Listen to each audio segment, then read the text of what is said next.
pode falar, Sami, um pouquinho disso para a gente, assim, do que você percebe desses adolescentes quando eles pagam pelo crime que eles cometeram? Não sei como é que está meu tempo aqui, eu nem vi. Temos bastante tempo. Vocês têm bastante, ainda podem falar mais, mas eu posso falar um pouquinho disso, sim. E é bem assim como você falou. Eles anseiam por ter sua dignidade reconhecida. E eles têm um sentimento de honrar os pais, né? Nós já sabemos. Então, os pais também precisam ter sua dignidade reconhecida. Reconhecer a dignidade significa reconhecer que ele é bom do jeito que é. E isso não é muito fácil, pelo julgamento que a gente faz, do certo e errado, né? Poxa, que absurdo o pai ter feito isso. Mas se a gente julga o pai como uma pessoa fraca, uma pessoa incapaz, que não poderia ser assim, que espécie de pai é esse? Aí o filho vai querer honrar o pai e vai fazer igual, né? Tem diversos exemplos que ilustram essa dinâmica. No trabalho com adolescentes, isso é típico, super típico. Uma das minhas primeiras experiências com adolescente foi numa instituição de acolhimento. O rapaz tinha 16 anos, não lembro se eu falei disso aqui, de vez em quando eu conto esse caso, mas o rapaz já tinha 16 para 17 anos. O pessoal da instituição estava preocupadíssimo porque ele estava envolvido com traficantes e ele tinha uns padrinhos, né, que acompanhavam ele, e aí eles desistiram porque ele foi acusado de furtar um casaco, aí não quiseram mais saber dele. Ele estava lá com 18 anos, ia para a rua e já estava assim com o destino traçado, né? Que é de um adolescente envolvido em criminalidade que sai da instituição com 18 anos e não tem uma família de referência para onde ir. E aí eu fui fazer constelações nessa instituição, pela primeira vez. Primeira vez que eu fiz constelações numa instituição de acolhimento de adolescentes. E aí eu coloquei os bonecos sobre a mesa e a constelação então mostrou o rapaz com os cuidadores da instituição olhando para os pais e os pais de costas para ele, né? Ele mesmo posicionou os pais de costas e ele com raiva dos pais de costas. Bom, qualquer pessoa que queira ajudá-lo julgando os pais, que absurdo esses pais estarem de costas, o adolescente já vai inconscientemente falar: o que ele está dizendo que meus pais é absurdo, eu vou mostrar o que é absurdo, e vai ficar de costas também. E vai seguir os pais. É assim que funciona, né? Mas aí eu perguntei: para onde que esses seus pais estão olhando? Por que eles estão de costas? E aí, teve gente que morreu? Teve gente que morreu. Eles perderam pessoas. O pai dele também tinha morrido. O irmão também tinha morrido. Então os pais estavam olhando para o chão, estavam olhando para os mortos. E esses pais, eles estão disponíveis? Eles podem olhar para você? Aí o rapaz, não podem. Olha, só isso já faz uma diferença, assim, impressionante. Muda totalmente a postura do garoto. Eu podia ter parado aí. E só dele olhar para essa imagem e reconhecer que é assim, é o dizer sim, né, para algo, para uma realidade da vida dele. Os pais não estavam disponíveis. E aí ele deixa de cobrar, porque não adianta ficar cobrando de alguém que não tem para dar. E quando ele diz sim, então ele não precisa mais inconscientemente ficar trazendo esse sim, ficar repetindo até que alguém veja essa realidade, porque ele mesmo já está reconhecendo. Então, para quem quer ajudar esse adolescente, a primeira coisa é ter essa condição de olhar para o pai e reconhecer que é assim, dizer sim para os pais. E eu lembro, a Angélica gosta de fazer isso, né? Ela conhece alguém e já fala: nossa, mas seus pais são maravilhosos.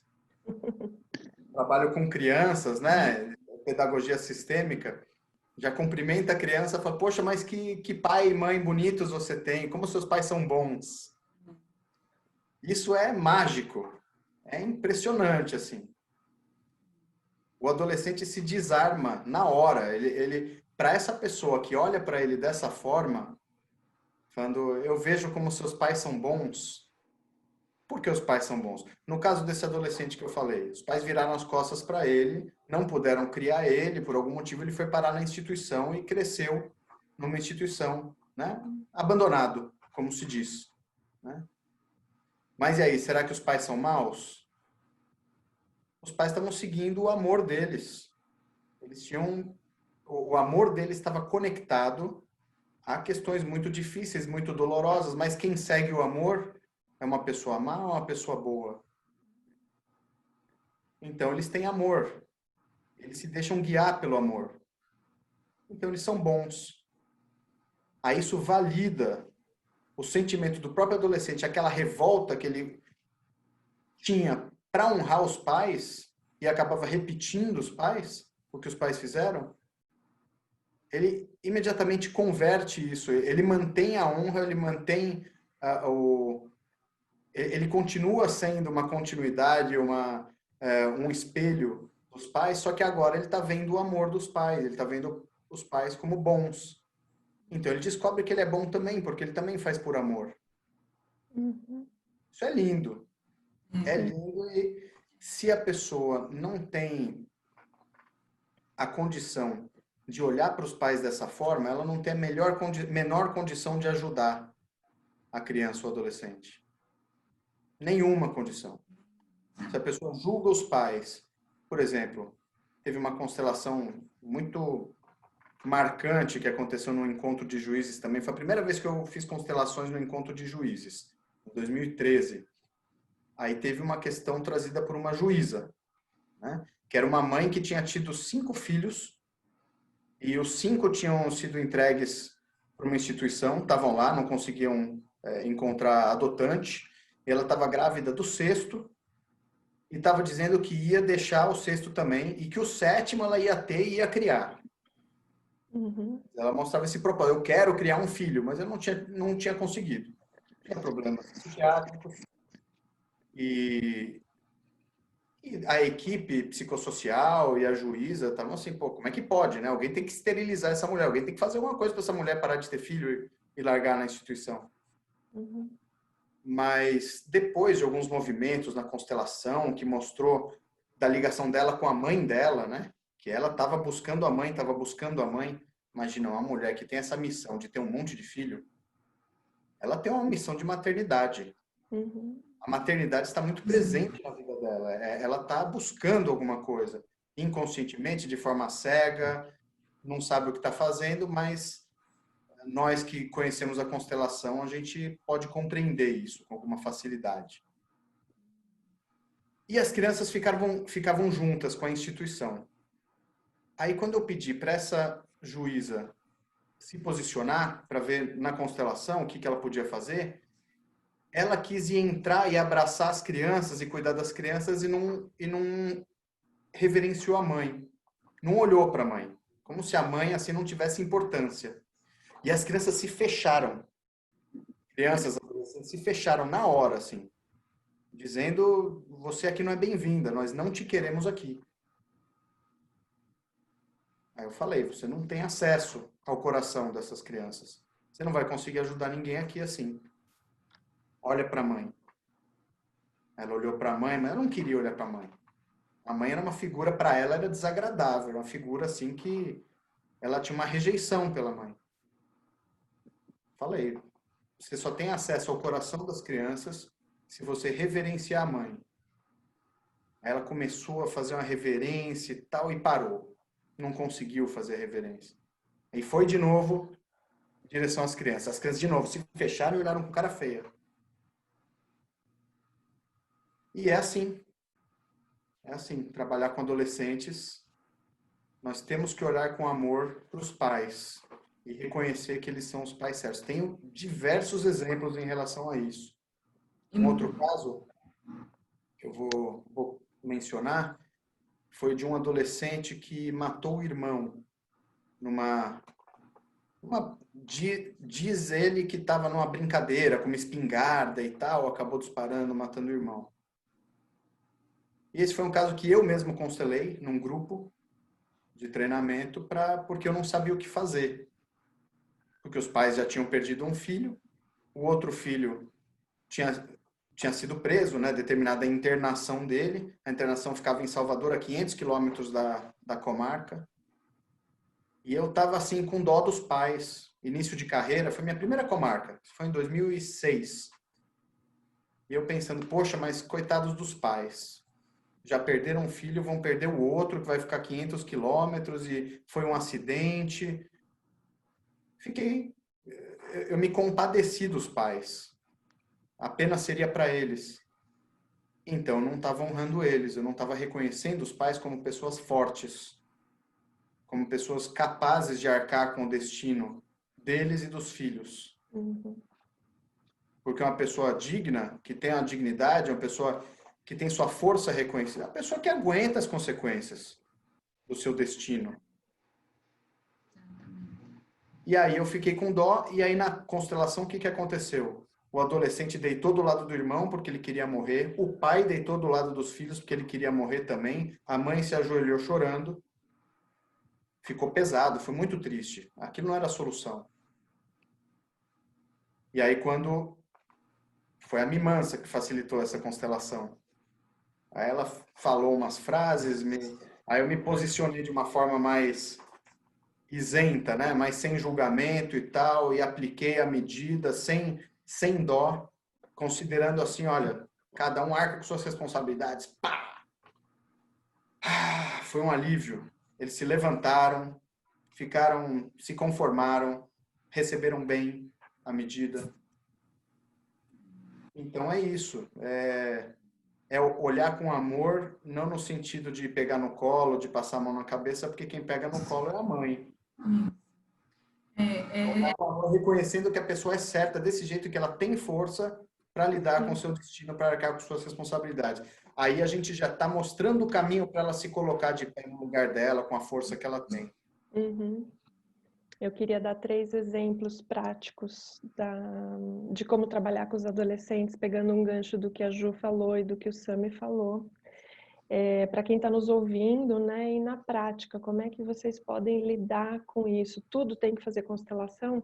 Na verdade, uma coisa bem simples é o diálogo, é a conversa, isso já muda tudo. Me lembrei de um caso, um garoto com 9 anos, conflitando na escola e querendo sair da escola porque não estava tirando mais boas notas e ele não era para ele aquilo, ele tinha que sair da escola.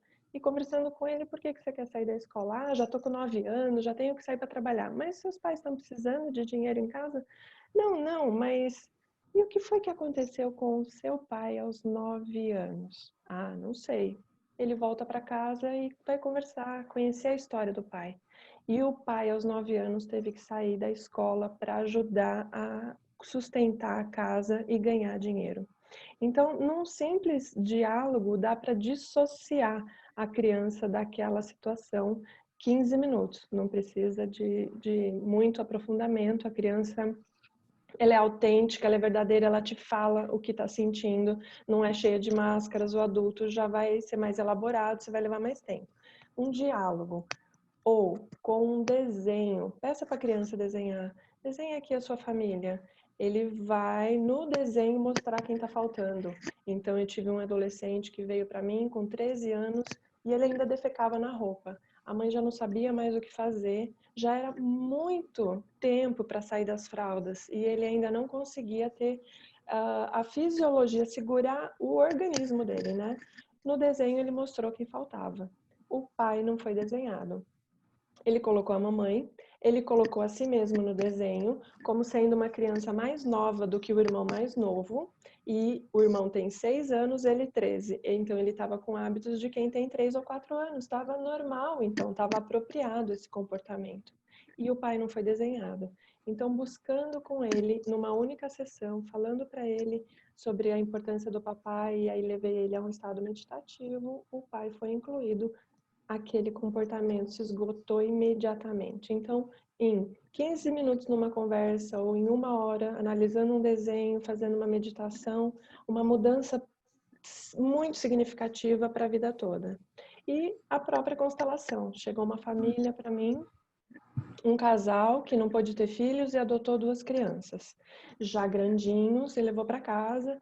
Estava fazendo o melhor que podia esse casal, mas eles não conheciam nada a respeito dessas crianças. Eles mudaram até o nome das crianças, não sabiam só que o pai estava preso e desvalorizavam esse pai preso, desqualificando sempre que possível.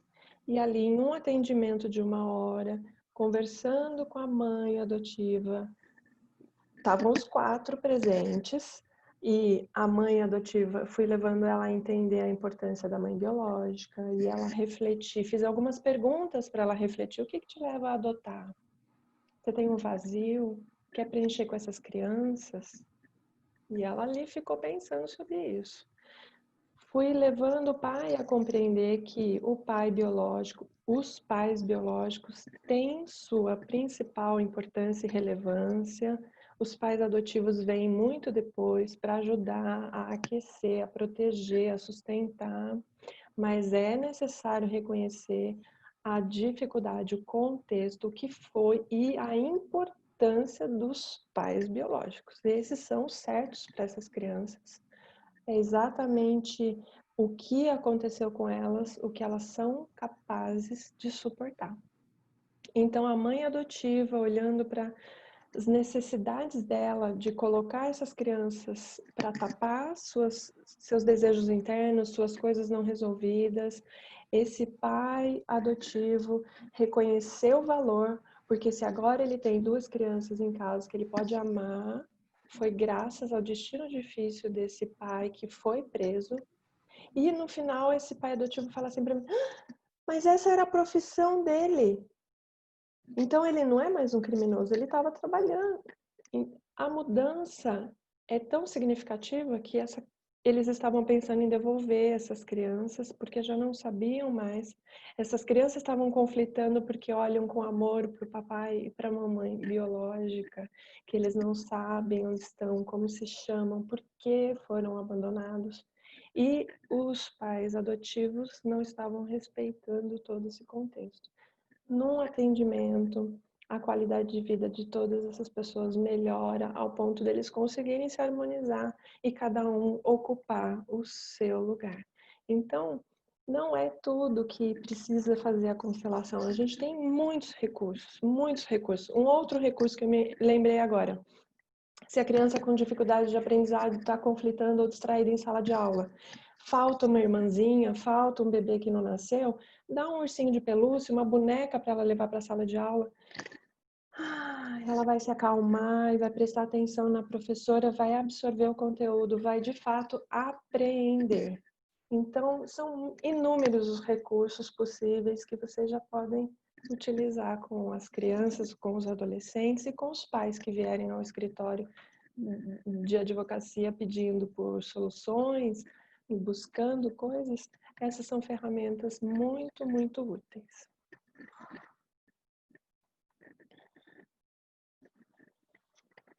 Será que temos perguntas? Ju tá O seu falando, áudio mas está tá sem fechado. microfone. Liga o microfone aí, Ju. Pronto. Eu liguei. E você falando desses recursos, Sofia, assim, a constelação é apenas um dos recursos, né? Mas eu acho que o olhar é outro recurso que a gente tem, né? A fala é outro recurso que a gente tem. Porque a gente olhar, como o Sam falou, né? Com dignidade, com respeito, honrando a história deles, isso também já é um recurso importante. Nem sempre precisa acontecer o movimento já é esse olhar muitas vezes, né? Então, a constelação ela é muito ampla, quando a gente abre para tudo que ela proporciona, porque o meu olhar dentro da constelação não vai ser o meu olhar natural, vai ser o meu olhar com todos os conceitos que o Bert nos apresentou, né? Com toda a teoria do Bert. dentro das ordens, né? As ordens do amor, as ordens da ajuda. Então, a gente poder usar esses recursos que a constelação nos proporciona, ampliando esses recursos para tudo, porque isso é independente de onde a gente esteja. Da onde a gente estiver, a gente vai olhar com esses recursos. Com essa amorosidade que a constelação nos traz. E você falou uma coisa, Sam, que eu acho que é muito importante frisar, que não é esse amor romantizado, esse amor que vai lá, põe no colo, não. É esse amor dessa força maior, né, que nos conduz assim para essa amplitude. Porque esse amor de cuidado, muitas vezes diminui. Né? A gente não está olhando como deveria mesmo para a situação. E quando você amplia isso, esse amor, para olhar para o todo, isso ganha uma força e o movimento vem como uma onda, assim, e cresce, cresce, cresce. Tem muitos casos, assim, interessantes desses adolescentes que a gente vai vendo no dia a dia que quando a gente não reverencia, né, esses pais e olha para ele com todo esse reconhecimento do que eles são, e quando se mostra isso para o adolescente, de certa forma, a gente também está levando para eles um conhecimento da história deles. Quando você falou, Sam, que às vezes o adolescente viu que os pais não estavam disponíveis para olhar, e que isso mudou dentro dele alguma coisa, né? Então, quando a gente olha para isso, a gente está oportunizando esses adolescentes, muitas vezes, compreender a sua própria dinâmica, que muitas vezes eles não sabem, né? Os pais, muitas vezes, não estavam também disponíveis, porque estavam esperando algo de seus pais. Então, como é que eles iam dar para os filhos algo que eles não tinham para dar?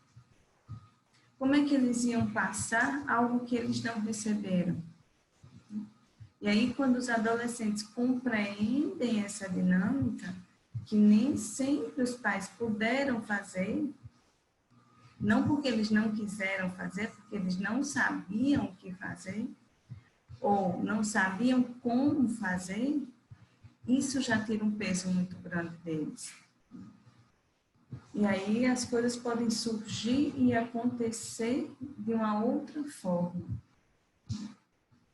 E aí você falou uma coisa que eu achei fantástico, porque é exatamente isso. A gente proporciona, de certa maneira, um olhar de dignidade para eles.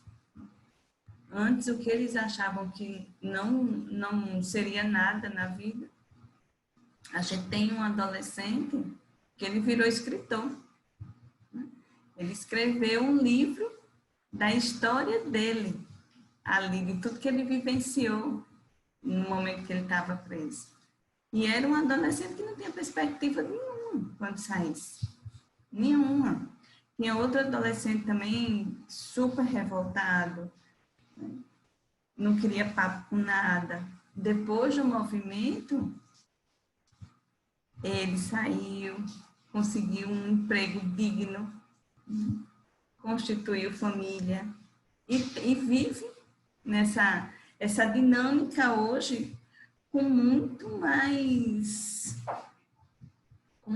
oportunidade, com muito mais capacidade dele mesmo se ver como um ser humano, porque muitos acham que nem isso, né? Porque vivem em situações tão subhumanas, muitas vezes, que acreditam que não são merecedores de nada, que só merecem. Isso é uma coisa que me chama muita atenção, né? Que o que tem para eles é só isso, é o crime, e eu vou morrer no crime.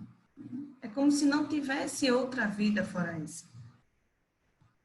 porque foi onde cresceu, se desenvolveu, e é só o que eles conhecem. E de repente vem algo que diz, não, você pode fazer diferente. Você pode honrar todo esse passado, toda a sua ancestralidade e pedir a bênção deles para você fazer diferente. E aí eles perceberem, sentirem que realmente eles podem fazer diferente. E é tão interessante porque alguns chegam a expressar isso. Eu achava que não podia.